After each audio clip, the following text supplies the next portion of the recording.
Hey there everyone, this is Liverick. Welcome back to my playthrough of Etrian Odyssey 2. Today we are going to continue exploration. Oh my god, we're gonna face a boss. What am I thinking? I'm gonna call her a Harpy from now on. As amidst following the petals, we're gonna meet up with Cannon. He's going to congratulate us and then see if he can answer any of our questions. So, I can give you pretty much the basic idea. He won't tell you anything about the people of the sky.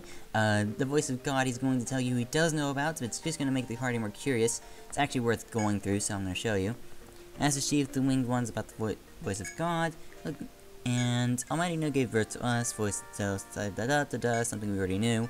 In past times, the leader, meaning myself, heard these words in the holy place of which the Harpy is now prowling. We've given several commands, and the oldest of them was to escort those who bear the pact of the heavens, and we have fulfilled those words. We also asked to carry the injured earthbound ones to the heavens. Why, he cannot say, he doesn't know, and thus what happened to them he also does not know. So Cannon takes a deep breath, and we can ask another question. This is about the Harpy. I'm just going to quickly speed through that. If anyone wants to do the frame by frame and actually read that, you can. Pausing is not actually going to be really effective. Essentially, he says a bunch of stuff, and really, it just tells us more about what we already knew about the Harpy. So, with no further questions, we may go. Something about the Harpy being deceitful or something like that. Something we already knew, as I just kind of mentioned. We're going to enter into here. We're going to... Yes. And now that we know that the Harpy is in here, as though we didn't already know that, we can quickly map this room in. Harpy has 3 attacks. Well, 4 tactics. She has a mass confusion attack, claws, which hits twice and has possibility of terrification. She has a healing attack that also removes a debuff, and I think that's it, and her normal attack. So that's about it. So what we're going to do is we're going to swing Caduceus, and then we're going to use Bravant on Self. And we're going to use War Cry, and we're going to use Dampen, and we're going to use Medi Shot. See how this goes. Linda wasn't able to use Caduceus. Everyone's gonna get healed. I believe those people already buffed themselves, so we're okay. Let's try singing Caduceus again. Now you get its conditional by poisoning it. I don't want to jinx that by poisoning it too early when it would be least effective. Now spam Evil Eye until Anna gets hurt. And Ricochet, because she's never going to use Mass Confusion twice in a row. Viper missed. She does have really high evasion, kind of annoying, but it's kind of normal. Ricochet does 260 damage per blow, which is amazing. No, she's already lifted the dampen, so, great. Caduceus, Viper, Tornado, Dampen again, and, Medi-Shot would be great. Jason's dead. All in a normal day. Okay, use Caduceus, Viper, Tornado again, and the Nectar would be pretty fantastic. 451, 716, we're doing a ton of damage. Gandra lives, as we should expect. Let's get a Salve 3, it's still a little too expensive. Let's get a Salve, Cure 3 on that. Can we get a Viper, a Tornado, and a Preemptive Revenge, and maybe a Medi-Shot? I was kind of hoping that would poison, and we defeated her. If that had poisoned, that would have been beautiful, but we can't always have what we want. So for a sub 50 team with 150 in it, that was really easy. Sub 50. That's less than 2.5 times the level of this floor.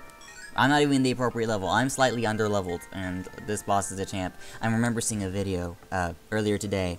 So I'm wondering a little bit more about the Harpuia and seeing if anyone else did it on the internet, because I knew people do boss fights all the time on YouTube. So, what I did is I, searched it, and I found this guy who beat it around level 45, and I was like, wow. Yeah, that just kind of proves how easy this boss is. And the first time I beat this boss, I think I was also around like level 47, 48, 50. It's an easy boss. Well done. Yes, thank you, Cannon. Recognize the voice.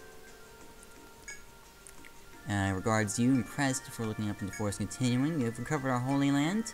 You're welcome. grant you honor bounds, grant you access onward beyond the doors of the path of the heavens if you would try to continue with care. And okay.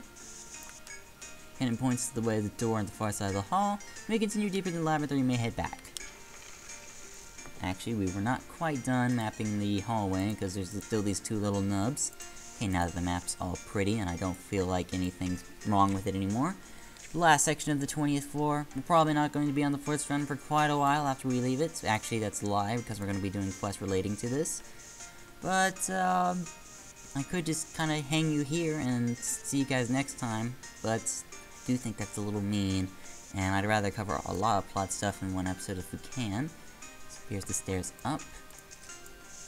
Now prepare to be amazed.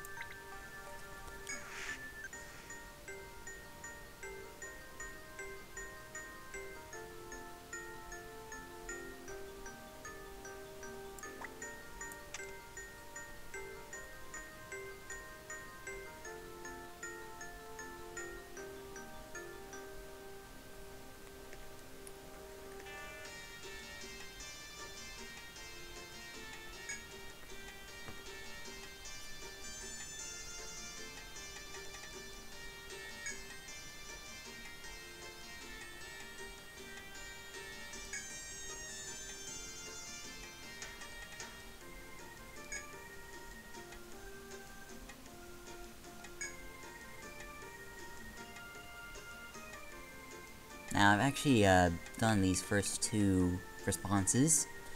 I used this response the first time I played the game. I used this response on the practice episode, and he seemed rather disappointed when I picked this one.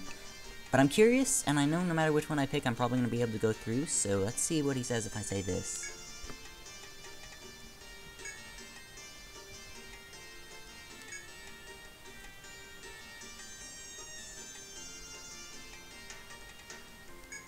Continues in a surprised yet sorrowful manner.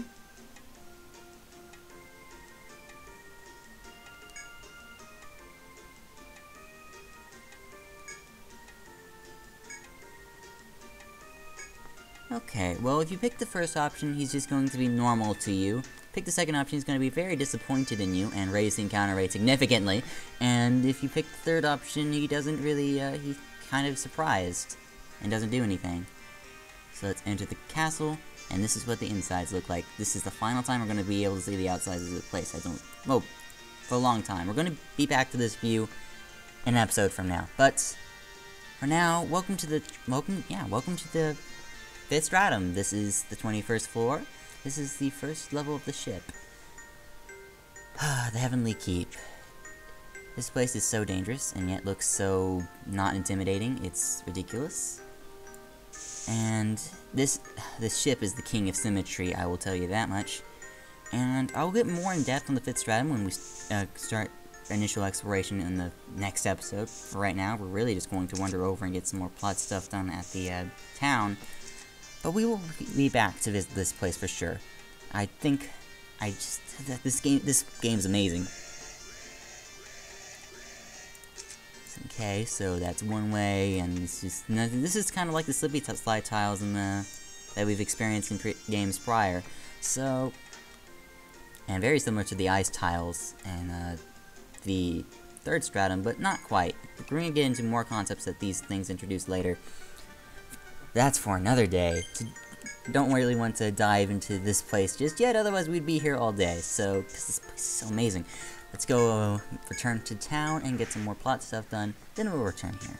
So let's go over to the Duke's Palace, see what they have to say, because they probably have to say a lot.